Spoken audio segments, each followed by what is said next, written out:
Clelia Adams is who we're talking to today. Cleo to her friends, and The Adventures of Cleo from Go Set magazine is the book. You see, I've got a few things in here that I will be referring to during the course of this interview, Cleo. Welcome to Noise 11.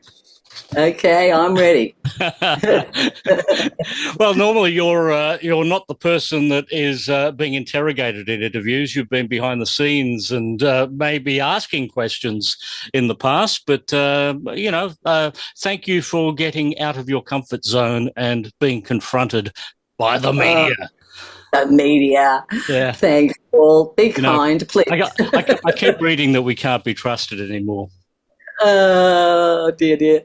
Yeah. I saw it in the end part of the book where someone had said that in 50 years' time, no one will remember us, and that was your motivation for actually writing this book. Yes, I really do believe that. I mean, even my story now, which is 50, 60 years ago, is now too old, I think. There's certain people in the public that, of course, are hugely interested in the history that went down.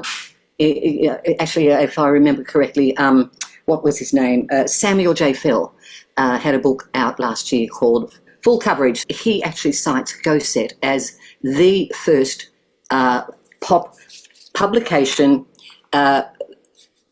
accredited for the rock journalism, the beginning of rock journalism in Australia. Mm-hmm. And that is true. I'd had a whole other life post Go Set and WEA, and I had to get all that down before I forgot it all. So I don't know quite what it was that got me there, other than I followed the music. Music was my passion from the time I was a teenager. The first thing I bought when I got my first job was a transistor radio. And I would listen in the middle of the night under the doona, and I could hear, Everly Brothers, the Heavenly Harmonies, the Beatles, Simon and Garfunkel, all of those that were coming out at that time. This would have been 66 maybe. But I heard this music. It was a totally different style and genre to all the stuff that I was hearing, the pop stuff on the radio. And I got sucked into the stories, there's something quite alien, which was, outback Australia or somewhere up in, whoop, whoop. Yeah, but the stories were the things and the simplicity of the presentations. And I really it resonated with me. And little did I know that a mere 10 years later, I would be living in Tamworth, and the John Minson and his whole family became the greatest friends and my biggest supporter.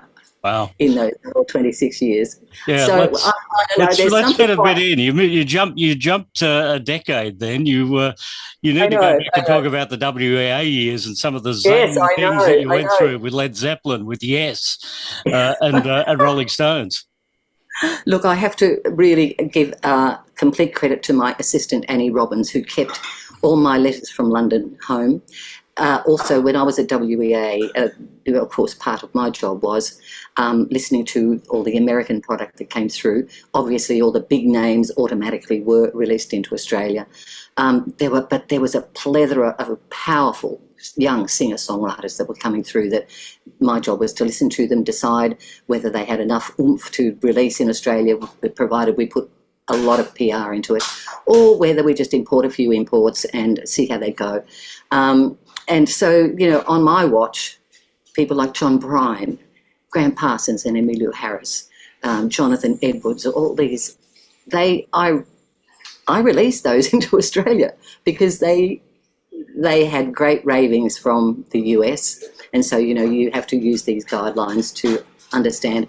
Todd Rundgren was another one. I worked so hard on getting, I saw the light onto the charts that was another one. Yeah. Well, let's talk about the real part of the WA story, the disappointment that your son Daniel had when he found out that Robert Plant wasn't his father. I know. Isn't that classic? So how did it get to that point that Robert Plant could have potentially fathered someone who was probably walking around Sydney today? Look, it was probably my insecurity when he jumped over the typewriter and landed this far in front of my face and went, "I think you should come out with me tonight." And I thought, holy shit, what am I supposed to say? I'm a record company executive. I suppose I should go. Anyway, Jimmy Page, he was so lovely. He apologised for their bad behaviour, and anyway, so Jimmy wanted to try a Mason acoustic, and so I rang my former colleague Greg Quill at GoSet, and he had one, and he was very happy to lend it. So anyway, here we are, toodle off to the hotel with my friend Ronnie. Anyway, the door opens. John Bonham just looks at me and picks me up and hurls me around in the air a couple of times, and Robert, naughty boy, he grabs Ronnie by the boob and goes, very nice. And Jimmy's forever apologising for their bad behaviour. But he was lovely. And anyway, it turns out I didn't have to be concerned about Robert, going out with Robert. He did eventually get onto the secretary that answered the phones, and they spent the night together. And he missed the press reception altogether. Now, the fact that she, the receptionist at WEA Records in Sydney, spent the night with Robert Plant, are you outing her for the first time in this book? Well, look, I don't even remember who she is. This is what I'm saying. I need to give full credit to my secretary, Annie Robbins, who actually provided me with that little bit of information. Mind you, I would not have remembered all this stuff had it not been for the stuff that Annie kept, and I also rang up quite a few of my old Brains trusts that were there at that time, and they filled in a few more details for me. So I can't take all the credit. Tell me about meeting the Rolling Stones. What was that like? That's a whole other story, that one. Yeah, well, my first with the Stones was when I was still at GoSet. I think they would, yes, that's right. They were allowed to come into Australia despite the drug busts that they had. Well, I think Robert had on his immigration thing, and they really weren't allowed in. But anyway, Al gracefully let them in at the last minute. So I worked on that tour. But the micromanagement that went on was phenomenal with the Stones. They were between management, and I think Peter Rudge was the tour manager, and he was one of those anal guys that had to have everything triple checked, no matter how many. It was infuriating, really, because I'm a very efficient person, and if I do something, I do it, and not to have to check it again three times later. But anyway, so they didn't impress me very much. I mean, I like their music. Don't get me wrong. This was the whole Stones kind of, everyone falling at their feet. When GoSet folded, I decided, I was with WA, of course. We decided we'd go to London. So what I wanted to do, I arrived in London, and within a week I was working for Atlantic Records over there. And of course, the Rolling Stones announced that they were going to do their first tour of Europe in 10 years. And guess who little Muggins got caught having to deal with it? So that was pretty amazing. I mean, it's chaos. It was chaos in London because with Atlantic Records, Les Perrin, who was the publicist, had a heart attack and he couldn't deal with all the work. So his office didn't know what to do, so they directed everything to Warner Brothers, and we were handling hundreds and hundreds of phone calls, about it every day. It was just crazy. And I think I even called them dead shits because I was really angry at them. You would have read that. These dead shit Rolling Stones, I don't know. Anyway, the thing was they had this big extravagant party at Blenheim Palace, which was, like 50, 60 Ks out of London, and we had to have coaches taking all the guests, So we get these whole people get out there, and it's all a bit of a letdown. The food was terrible, and the Stones were wandering around looking really bored, and there was no music played. They didn't play anything, So, by the end, then they had massive fireworks, and they were all pretty wonderful. But so we get back to London, and it's like, that was a bit of a non-event. Yeah. But the really wonderful. See, I was really used to all these beautiful bands, that the international bands that came through. They were so friendly. They could not thank us enough for all the work that we put into their tours, and but not the Stones. No, they didn't. But they gave you a nice watch.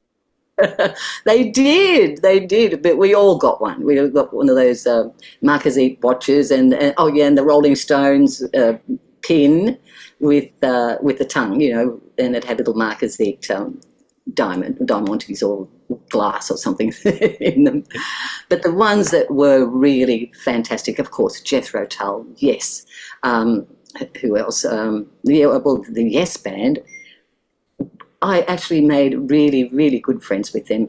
The thing was, they were vegetarian, of course, except for Rick Wakeman, and so I had to source a vego venue that was going to put on the press reception. And so yes, we had a lovely press reception, but Rick Wakeman went walkabout with Christopher Nolan because they were more meat pie and beer men, and so we had I was a vegetarian myself at the time, and decided, because it was very, the record company, we just didn't know what to do with them. And so I decided I was going to have a dinner at home at my place, and I was going to do a vego meal, which I did. And we had, what was that lovely Moselle, a crispy blue nun Moselle. You're too young to remember that, but that was the beautiful, that was the fashionable, that's the word. I was a drink of the time. Anyway, so we're sitting around a tiny little cramped room, and of course, Bonnie Raitt, I'd released Bonnie Raitt's albums, and they were never off my turntable. And anyway, so I said, have you guys heard about this wonderful Bonnie Raitt from the States? She's a beautiful slide player. No, we've never heard her. So I put the music on. Anyway, then I asked Steve Howe, what did you think of Bonnie? And he goes, oh yeah, she's all right for a girl. I went, what? It was a different time back then. Oh, it was. Yes. It was. In fact, I did an interview quite a while ago, and there was the lady interviewer was actually trying to hone in on the Robert Plant incident, where he touched Ronnie's boob, and also this yes thing. Oh yeah, she's all right for a girl. That attitude was so archaic.